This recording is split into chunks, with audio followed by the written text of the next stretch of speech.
Ngozi and Amara were more than sisters. They were best friends. They played together, shared secrets, and promised to always stand by each other. Their laughter echoed through the house as they made plans for the future, dreaming of adventures and success.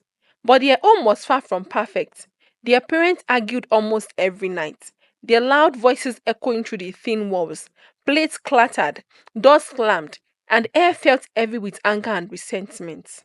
Ngozi often hid under her blankets, hugging a pillow to drown out the noise, but Amara faced it head on, her eyes wide with fear and frustration. One afternoon, Ngozi overheard their mother speaking in hushed tone over the phone. Words like mistake, regret, and don't tell him cut through the silence. Her heart sank. She knew something was wrong, but couldn't bring herself to confront it. Later that night, the truth exploded in the worst way possible. Amara was sitting in the living room when their parents argued, turned into a storm of accusations. Voices rose and plates crashed. Then, their father shouted something that made Amara freeze in her seat. Take your bastard to her real father, he shouted. I am tired of living with another man's mistake. Amara's face turned pale. Tears filled her eyes, but she didn't make a sound. Their mother gasped, trying to calm him down, but the damage was already done. Ngozi saw her sister break in that moment. The strong, fearless Amara she admired suddenly looked small and lost. Amara ran out of the house, and Ngozi chased after her, but Amara wouldn't stop. Amara, wait! Please talk to me, Ngozi begged, grabbing her hand. Amara yanked free. Don't touch me. I don't belong here. I never did. From that day, Amara changed. She stayed out late, skipped school, and surrounded herself with wrong people. She stopped trusting anyone, especially her family. And no matter how hard Ngozi tried, she couldn't bring her sister back from the darkness. Amara, however, didn't let it go. She found out the truth that their mother had an affair with their gatesman, and the revelation shattered her completely. The news spread through whispers, but when Amara overheard the details during another heated argument, her world fell apart. So this is why I don't belong here. Because my mother couldn't keep to herself. And with him, Amara screamed one night. The walls that once felt like home now felt like a prison of shame and anger. Amara became bitter and reckless. Her attitude towards life became appalling. Her eyes, once bright and full of life, now looked empty and distant. She stopped caring about how she dressed, her hair often unkempt, her clothes wrinkled. She began coming home with bruises and cuts she refused to explain, and the smell of cigarette and alcohol lingered on her. Each time Ngozi tried to reach her, Amara pulled further away, building a wall no one could break through. Ngozi tried to fix things, but she didn't know how. The bond they had began to crack, and before she could mend it, Amara was gone, leaving Ngozi with nothing but guilt and unanswered questions. Ngozi remembered the last time she saw Amara.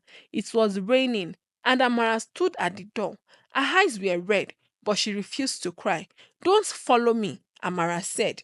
You'll be better off without me. And then she left. Ngozi ran after her, calling her name, but the rain poured harder, blurring her vision and muffling her cries.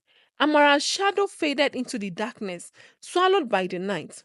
Ngozi stood there, drenched and trembling, hoping her sister would return back, but she didn't. For weeks, they searched. Posters were plastered on walls, and calls were made to friends and relatives. The police took down a report, but soon treated it like just another runaway case. Days turned into weeks, then months. There were no leads, no sighting, nothing. It was as if Amara had vanished into thin air. Rumors started to spread. Some said she had been kidnapped, sold into trafficking by dangerous people she had fallen in with. Others whispered that she had been murdered and her body dumped somewhere far away. But there were also those who believed she had planned it all, that Amara had staged her own disappearance to escape her life and start over. Few months later, Ngozi sat alone in the dimly lit living room, scrolling through old photos of Amara. She lingered on one picture, Amara laughing with her arms around her. The photo felt like a stab to her heart. Her phone buzzed, a voicemail. She played it. A distorted voice whispered, She is gone. You will never find her. Ngozi's blood turned cold. Her sister had been missing for weeks. Most people thought she had run away, again, but this message was different. It was dark. She played it again, hoping to catch something she missed, a clue, a background noise, but it only made her feel more afraid. Someone had Amara, and they wanted her to know. Ngozi couldn't sleep. She tore through Amara's old room, searching for answers. The walls still carried faint traces of her perfume, and the desk had marks from her restless scribbling. Her fingers grazed the edge of a loose board in the wall. With a quick pull, it came free, revealing a small journal wedged inside. Ngozi opened it and gasped. The pages were filled with strange symbols and coded messages. Names she didn't recognize were circled and underlined. Some pages had numbers and addresses. Others had sketches of symbols that looked like gang marks. One note stood out. If anything happens to me, check the blue house. Ngozi's hand trembled. The journal mentioned someone called the Brooker and hinted at dangerous deals. This wasn't just teenage rebellion. Amara had been living a double life, and now Ngozi might be caught in the same web. Her heart pounded as she clutched the journal. Whatever Amara had been involved in, it was dangerous, but Ngozi couldn't turn back now. She had to find her sister. Ngozi asked everyone she could find. Desperate for answers, she chased every lead, her voice growing hours from pleading with strangers. A market vendor claimed he saw Amara just days ago, buying vegetables and acting perfectly normal. Another woman saw she saw Amara's lifeless body being pulled from the river by the local fishermen. A man who often drank at the roadside bar said Amara had run away to start a new life in another town. Each story twisted Ngozi's heart further, leaving her mind spinning. Panic clawed at her chest. Was Amara alive, walking freely and choosing to stay away? Or was she lying at the bottom of a river, abandoned and forgotten? Or worst of all, had Amara planned the entire disappearance, leaving Ngozi to chase ghosts? As Ngozi wandered through the market, the murmurs grew louder. Eyes followed her, whispers lingering in the air. Poor girl, someone said, still looking for a ghost, another voice murmured. That family is cursed. Ngozi's breath quickened as the weight of uncertainty pressed down. She wasn't just fighting to find Amara anymore. She was fighting to hold on to hope. Frustrated, Ngozi confronts her father. He finally breaks down, his voice cracking as he speaks. I paid off one of Amara's old debts, he admits, avoiding Ngozi's eyes. I thought it would save her. I thought if I helped her clear her troubles, she would come back to us. But I was too late. He pauses, swallowing hard, and then continued. I blamed myself. I should never have said those things to her, calling her a mistake, pushing her away like that. I broke her, and I knew it. She ran straight into bad company because of me. I hope the money will fix what I ruined, but instead, it pushed her further out of reach. His words hit Ngozi like a punch to the gut. Her father's guilt hung heavy in the air, but it only raised more questions. Was he hiding something even worse? Back home, Ngozi found her mother crushed in the kitchen sink, feeding old photographs into a small fire in a metal pot. Flames licked the edge of the pictures, curling them into ashes. Ngozi froze as she recognized Amara's face in one of the burning photos. What are you doing? Ngozi's voice trembled as she rushed forward, but her mother blocked her path. Leave it alone, Ngozi, she snapped, tears streaming down her face. Her hands shook as she tossed another photo into the flames. Ngozi grabbed her mother's hand. Why are you doing this? What are you hiding? Tell me. Her mother yanked her arm free and turned away, her shoulders heavying with sobs. You don't understand. You never will. I'm trying to protect you, both of you. Protect us? From what? Ngozi demanded. But her mother didn't answer. She kept feeding the fire, her tears falling into the ashes. The desperation in her mother's voice sent a chill down Ngozi's spine. What was so terrible that it had to be erased? Why was her mother so afraid? As Ngozi watched the flames consumed every trace of Amara, her determination hardened. She couldn't let the truth burn away with the photos. She had to keep digging, no matter what secrets she uncovered. After days of sleepless nights and endless searching, Ngozi decided to follow the clues hidden in Amara's journal. Each page seems to pull her deeper into her sister's tangled life, leading her to a name, a street, and finally, the Blue House. The house stood at the end of a narrow, deserted street. Its walls faded and cracked, vines creeping up like nature was trying to swallow it whole. Her heart pounded as she approached, the weight of the journal heavy in her hands, as if it were Amara herself guiding her from here. With trembling fingers, she pushed open the rusty gate, which groaned in protest, sending a shiver down her spine. The windows were shattered, their jagged edges catching the dim light, and the door hung loosely on its hinges, swaying slightly into the wind. Each step felt like an eternity as she crossed the threshold, bracing herself for whatever lay ahead. She stepped inside, and the air felt stale, thick with dust and neglect. The faint smell of something rotten lingered. The living room was a mess, broken glass scattered on the floor, and chairs overturned. Her eyes locked on the dark stain smeared across the wooden floor. Blood. Her stomach twisted. She crouched, touching it lightly with her finger. It was dry, but the sight was enough to send a wave of dizziness through her. She stumbled back, scanning the room for more clues. Papers were scattered everywhere, torn photographs, crumpled receipts, and a single shoe lay near the doorway. Panic bubbled up inside her. What had happened here? Where was Amara? She forced herself to keep searching, moving from room to room. She paused at a crooked mirror hanging on the wall. Behind the cracked glass, something glinted. Carefully, she pulled the frame forward, finding a small photograph tucked in the corner. Her heart raced as she studied it. The faded and worn photo showed Amara beside a tall man in black suit. Amara's uneasy eyes contrasted with the man's unreadable expression. Behind them, vines partially covered a sign that read, Eden's Rest. Ngozi turned the photo over, her fingers trembling. Scrawled on the back was an address, written hastily. She didn't know the location, but this wasn't left by chance. Someone had meant for her to find it. Who was the man? Why was Amara with him? She slid the photo into her pocket and took a deep breath. Outside, on the crumbling pouch, the photograph felt like a heavy weight in her pocket. Questions spun in her head. Who could help her understand Eden's Rest? Could she even go there alone? An elderly woman selling roasted corn by the roadside caught her eyes. The woman watched her curiously, then beckoned her over. You came from the blue house? The woman asked, her voice low and cautious. Ngozi nodded. Do you know anything about it? She asked, pulling out the photograph. The vendor squinted at it, then gasped softly. That's Eden's Rest, she said, pointing to the sign in the photo. It was a brothel years ago. Bad things happened there.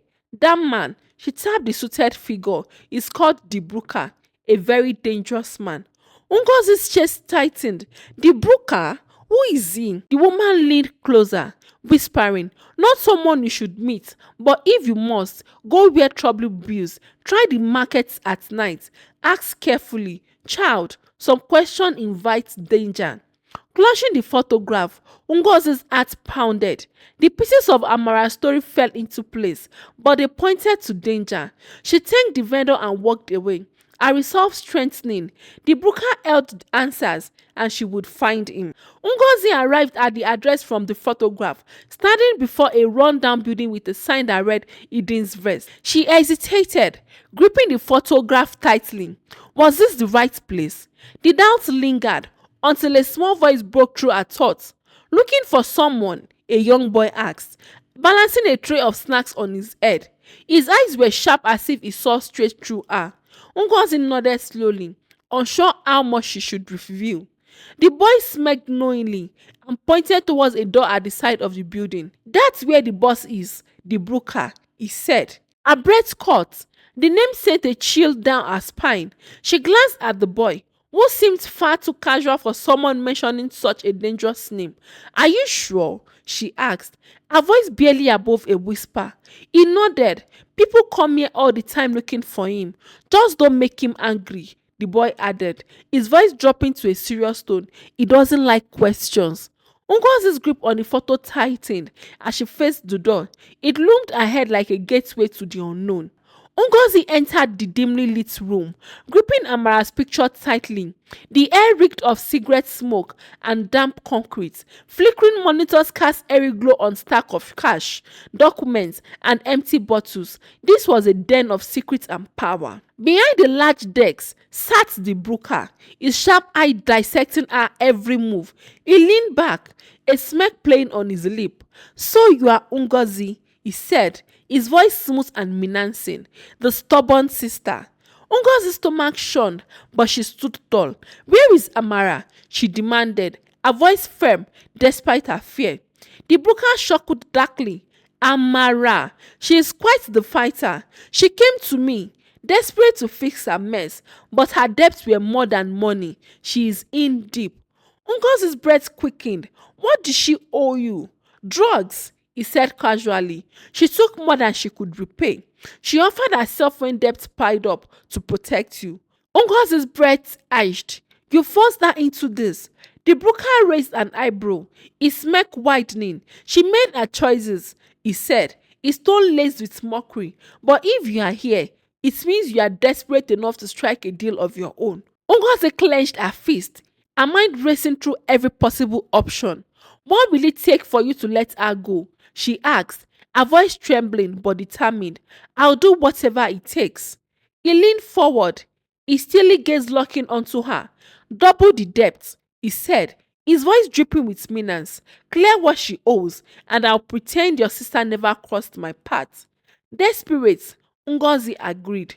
"I will find the money," she said, her voice firm. The broker handed her a slip of paper with a sum that made her stomach drop. Ngozi's pulse quickened, and she felt a chill run down her spine. "Take talk, Ngozi," he said, his voice dripping with cold amusement. "Don't take too long, or your sister pays the price." Ngozi sold everything she could, her clothes, shoes, and even her school books. She took on tutoring jobs and worked late into the night. Her body ached, and exertion weighing over her, but her determination never wavered. When it still wasn't enough, she turned to her parents. At first, they scoffed, dismissing her words as exaggerated, but their skepticism turned to shock when she placed Amara's journal before them, detailing every desperate plea and dangerous connection. Their mother's hand flew to her mouth, sobbing, while their father sat frozen, guilt edged across his face. "We will get her back," he said, his voice cracking. "I will take out loan if that's what it takes." Together, they gathered the money. Every coin felt like a lifeline, a step closer to bringing Amara home. With the money in hand, Ngozi returned to the broker's lair. The tension was palpable as she placed the cash on his desk. He inspected the bills, his snug smile returning. "Well done," he said. "You've earned her freedom." Moments later, Amara was brought in. Ngozi's heart broke at the sight of her sister's frail frame and bruised face. Her voice wavered as she whispered, "Amara, it's me." Amara blinked back tears, her voice barely audible. "You came for me?" Ngozi nodded, stepping closer. "Always, I'll always come for you." As they embraced, the room seemed to fall away. Amara sobbed into Ngozi's shoulder, her strength crumbling after weeks of fear. "I thought I would never see you again," she choked out. Ngozi tightened her hold, her voice firm but filled with love. "You are safe now. We will face everything together, I promise." Back home, Amara began therapy to confront her trauma and addiction. The road to recovery was difficult, but with Ngozi and their family's unwavering support, she started to heal. Slowly, Amara began to open up about the shame, fear, and pain she had carried for years. It was like peeling back layers of an old wound. Each layer felt more painful than the last, but with each session, she felt lighter. At home, Ngozi found a way to show her sister she wasn't alone. She taped affirmations to Amara's mirror. "You are stronger than your past." She cooked her favorite meals, even when the day had drained her. One evening, Amara surprised everyone. She had spent hours in her room, and when she came out, her hair was neatly done, and she wore one of the dresses Ngozi had saved. "I just wanted to feel like myself again," she said, her voice tinged with both pride and vulnerability. Ngozi beamed. You look beautiful, she said, her voice thick with emotion. Welcome back. Though the scars of their journey remained, the family found strength in their unity. Together, they moved forward, determined to build a future free from the shadow of the past. If this story moved you, don't forget to like, share, and subscribe to our channel. Stay tuned for more powerful tales of resilience, love, and redemption. Your support means the world to us. Let's keep these stories alive together. Thanks for watching. Bye.